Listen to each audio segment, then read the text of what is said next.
However, some of you may be familiar, there is a sheet, hopefully, that you received. We spoke a lot tonight about a place the Bible calls heaven and a place the Bible calls hell. I want to begin this evangelism study with addressing it by a very simple title, America, the New Mission Field. Let me give you a reality check tonight. This is a quote by someone a lot smarter than me, a man by the name of Reggie McNeil. It says, the North American church is suffering from severe mission amnesia. It has forgotten why it exists. Charles Dickens, the famed author, said it was the best of times. It was the worst of times. The Tale of Two Cities. Let's talk about the best of times for just a moment. Do you know how many millions of believers in Jesus Christ would have given anything to come to church on a Wednesday night and had air conditioning? It's the best of times. The first church I had the privilege of pastoring 20-plus years ago, it was originated in the late 1800s. Shortly before I became the pastor, it had a tragic fire. The fire took place in the late 1980s. So the church had been in existence for 100 years. When they rebuilt the church, I believe it was either 1987 or 1988, it was the first time in the church's existence that it had indoor plumbing. Some of you are thinking, what? Can you imagine? For 1900 years, most churches didn't have indoor plumbing. They didn't have air conditioning. Listen, they didn't have screens. They didn't have electricity. They didn't have sound systems. I got one. They didn't have text messaging to invite somebody to come. Websites, apps. I could go on and on and on. Do you realize the resources that we have at our fingertips? The finances, the buildings. And yet it's the worst of times. Because the church, at least in the modern era, has probably not been more ineffective than in such a time as this. Oh, it's the best of times. We've got all the equipment. We've got all the buildings. We've got all the finances. But it's the worst of times as well. Because as a whole, we're seeing the ineffectiveness of the church almost highlighted. In fact, we, the Church of Jesus Christ, have probably never done so little with so much in 2,000 years of existence. And what we need to realize as a group of believers is this realization that we here in the U.S. are no longer just the mission-sending people, but we're the recipients of missionaries. Several years ago, there was a book written entitled Lost in America. Two men who specialize in studying the Church of Jesus Christ and looking at Christianity not only from the inside out, but from the outside in. They were writing a book about the effectiveness or the lack thereof of the church. And there were several events that occurred in their life that just transformed them, one of which was this. One of the authors found himself in a large metropolitan area most of us are familiar with, known as New York City.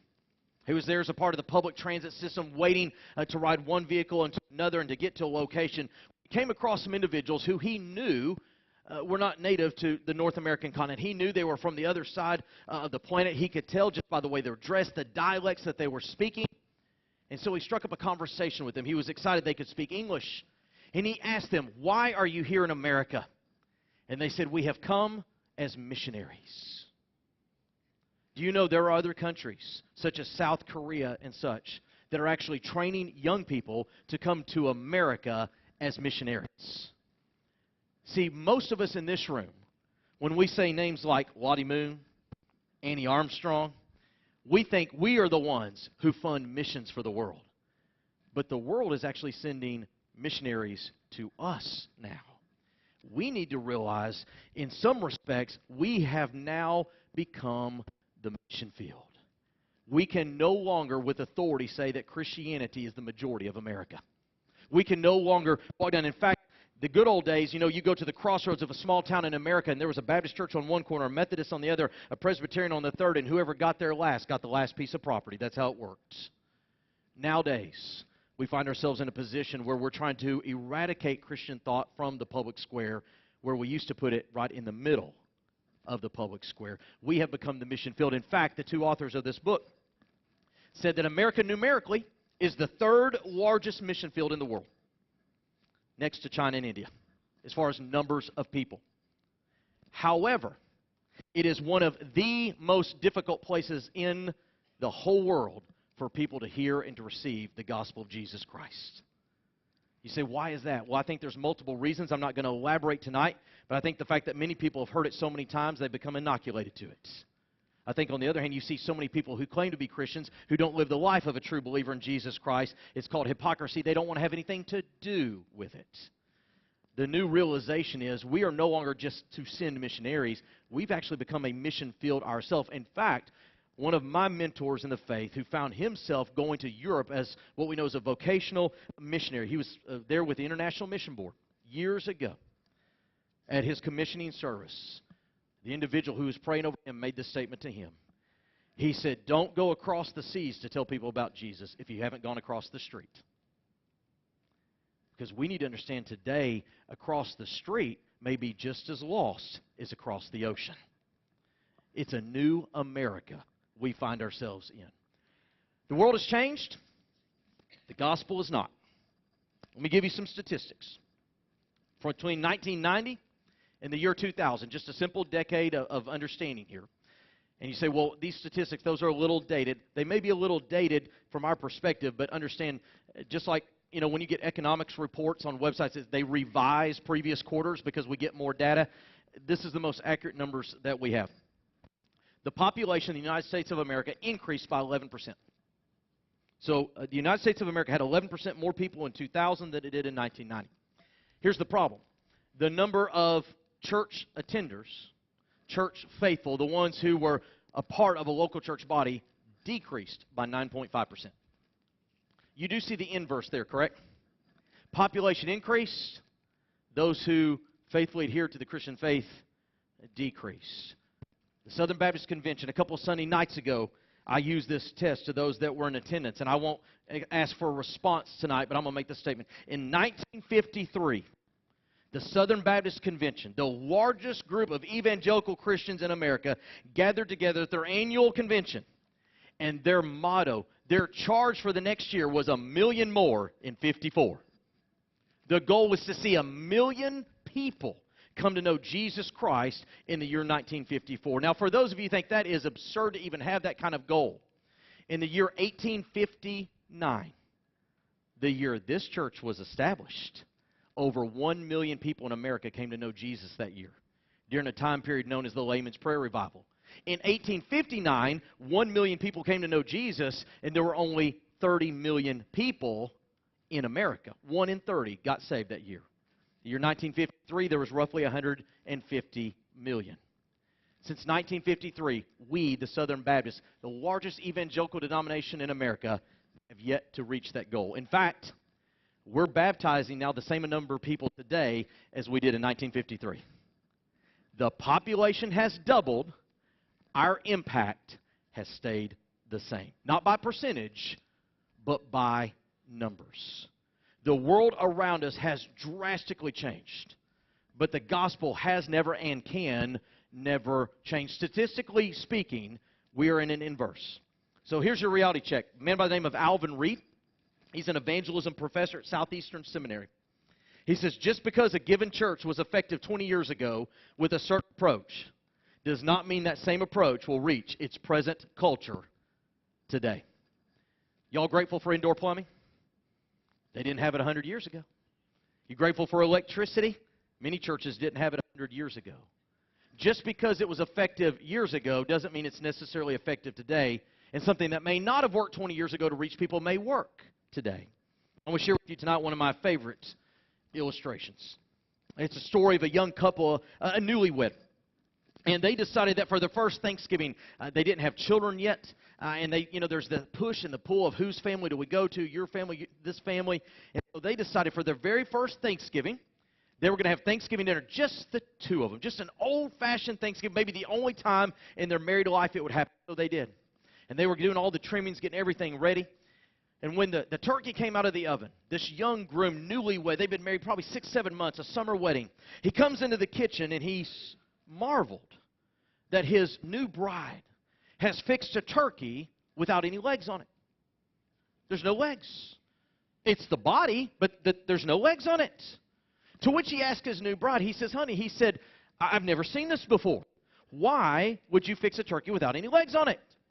To which she says, that's the only way I know how to fix it. That's how my mom fixed Thanksgiving turkey. He said, okay. They enjoyed their dinner the next year. They went to her parents' house for Thanksgiving. He was suspectful. Would the same thing occur? So the turkey comes out. There's his mother-in-law, eagerly prepared it for the family, and there it is. There's no legs on it. He says, ma'am, I don't understand. He said, your daughter did the same thing. Why is it that you fixed the turkey without legs? To which she says, I don't know why my daughter didn't. She said, but I've always fixed it without legs because that's what my mother did. He was on a mission. The only problem was his wife's grandmother was in a local nursing home, an assisted living facility. So he decided he was going to make a journey down there, bring her some good old Thanksgiving fixings, and have a conversation. He gets down there and he said, ma'am, he said, something's happened that I need to discuss with you. He said, are you aware that both your granddaughter and your daughter fixed Thanksgiving turkey without legs on it? She said, okay. He said, they all say it's because that's what you did. And she looked at that young man and she said, son, she said, I have no idea why they do it, but I didn't have a pan that was big enough. That's why I did it.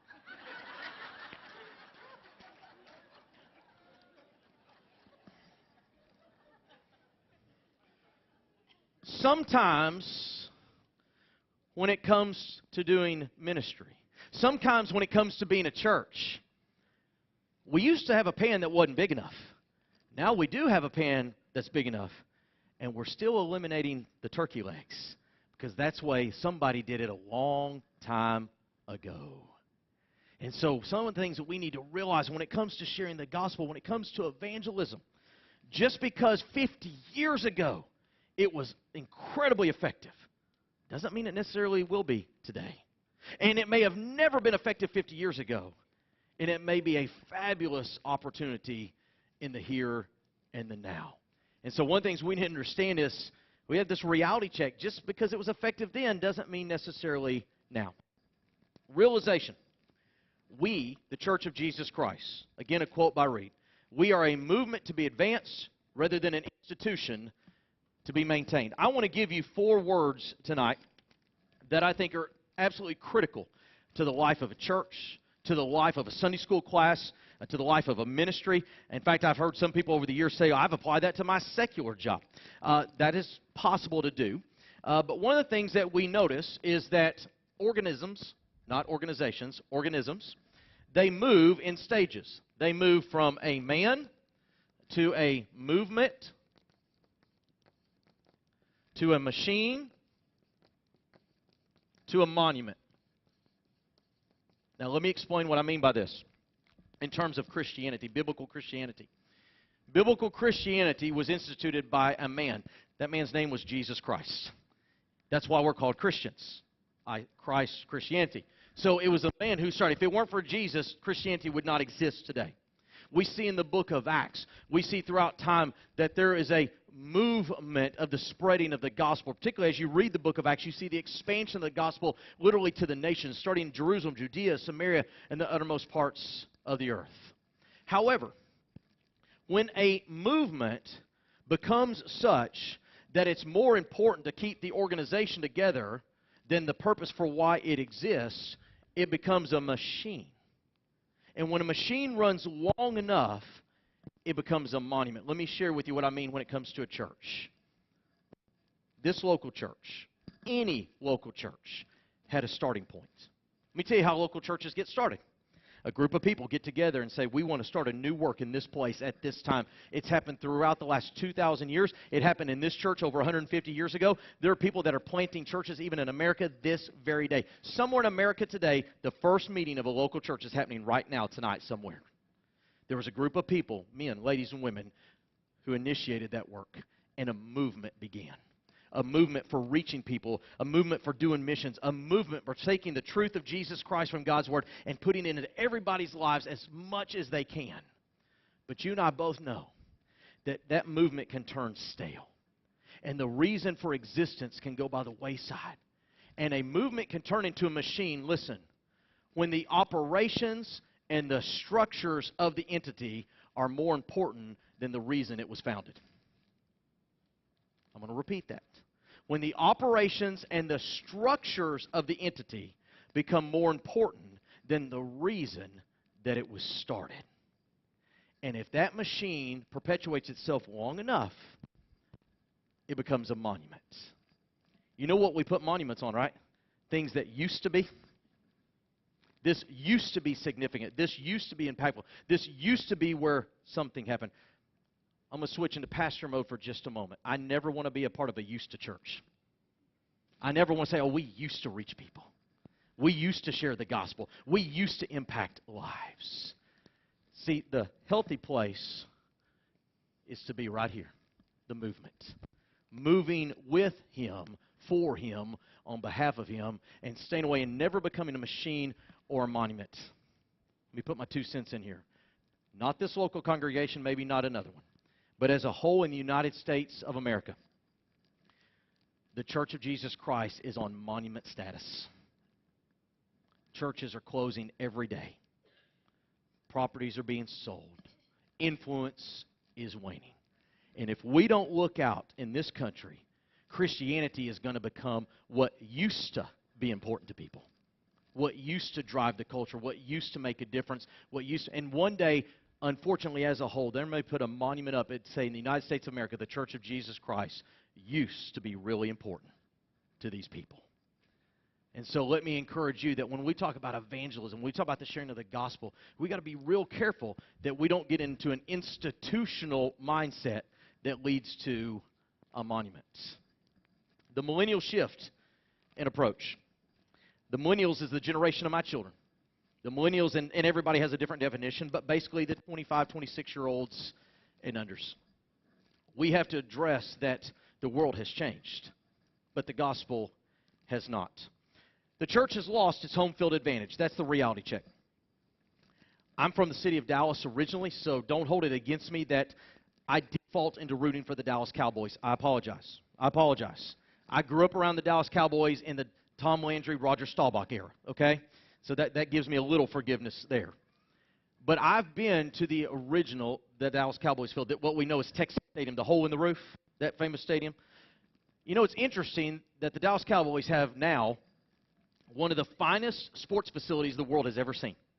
Multi-billion-dollar stadium that makes millions of dollars for the owner and the team. One of the most prized franchises. But is it just my imagination, or have the Cowboys pretty much been anemic since they moved into that stadium? They have been. You don't even have to be a fan to realize that. You just have to watch ESPN. That's it. They haven't done anything significant. I've been to the Texas Stadium where they had 5 seasons that produced Super Bowl rings. I've been to the new Cowboy Stadium that has produced none. Let me share with you just a layman's observation of those 2 stadiums. When you go down to the field of the original Texas Stadium, it doesn't exist anymore, and if the sound booth was one sideline, and if I was on the other sideline, it had an interesting perspective. You could not see above or below, you couldn't see below the knees of the people on the sideline. The field had this dome to it. Now, it was originally created so that it would create runoff. But it created a home field advantage. Why? Because if the ball was in the center of the field and you were the opposing team and you were going to throw an out route to the outside, you actually had to throw it at the receiver's knees to hit his hands, because you were throwing downhill. The same hand, if you were running, as Emmitt Smith did so well in the 90s, up the middle and headed toward the sidelines, you were running downhill. Everybody else was not. The new stadium's flat. There's no more home field advantage. No longer do teams come in and have to learn to throw the ball differently or run the ball differently. They just play on the field like they do any other field. They've lost their home field advantage. Now, if anybody wants to take this video clip and send it to the coach of the Cowboys, maybe he'll invite me to come share this as a layman's perspective. But let me translate. We, the Church of Jesus Christ, we've lost home field advantage, folks. No longer can we assume that the majority of those who have positions in various fields believe in Jesus Christ. No longer can we assume that just because we believe the Bible, we're going to receive the access to where others did not. We have lost home field advantage. In fact, we, the church, could return to our missional roots. In fact, Alvin Reed said this. He said, missional means that I, though living in the West, take the posture of a missionary A missional church focuses as much or more outside its fellowship and thus outside the walls of the building as it does on the inside. 3 simple words I want to give you tonight: incarnational, indigenous, and intentional. I'm going to read these definitions to you. I could recite them, but I think sometimes we need to not only hear them, we need to see them as well. A church that is incarnational. Missional churches are entrenched in their communities. They are not focused on their facilities, but on living, demonstrating, and offering biblical community to a lost world. Indigenous, taking root in the soil of their society and reflecting appropriately their culture. And intentional. In missional churches, biblical preaching, discipleship, baptism, and other functions are vital. But worship style, evangelistic methods, attire, service times, locations, and other matters are determined by their effectiveness in a specific cultural context. Church, let me sum that up for you. That means a missional church is more interested in what will reach other people than what makes us currently happy. A missional church says, I'm more interested in them hearing about Jesus than myself remaining comfortable where I am.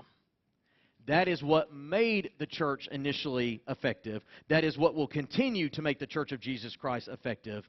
And when we shift, as we've seen happen so many times, into me-centered versus them-centered, we get the world we have today, where we've lost home field advantage. A timeless gospel in a timely manner. For the sake of time, I will not recite and or read these verses, but we see that the gospel is to be shared urgently. Luke chapter 15, the prodigal son, it's the only picture we have of God actually running to anybody, is when somebody got saved regularly. Some of you may be thinking, statistics 1:15, what does that mean? In the United States of America today, and by the way, there's all kinds of different statistics out there that you can research, but generally speaking, when I was a young child, some years ago, it took 15 gospel presentations on average before somebody was saved. In other words, you had to hear the gospel 15 times. Rarely does somebody get saved the first time they hear the gospel. So we have to do it regularly, reaching people. Today they say it takes upwards of 22 gospel presentations. We've gotten hardened to the message. Obediently, the Great Commission of Matthew 28, purposefully Acts 27, one of my favorite stories, where the Apostle Paul is in a boat. He says, set the sails, catch the wind, wreck the boat.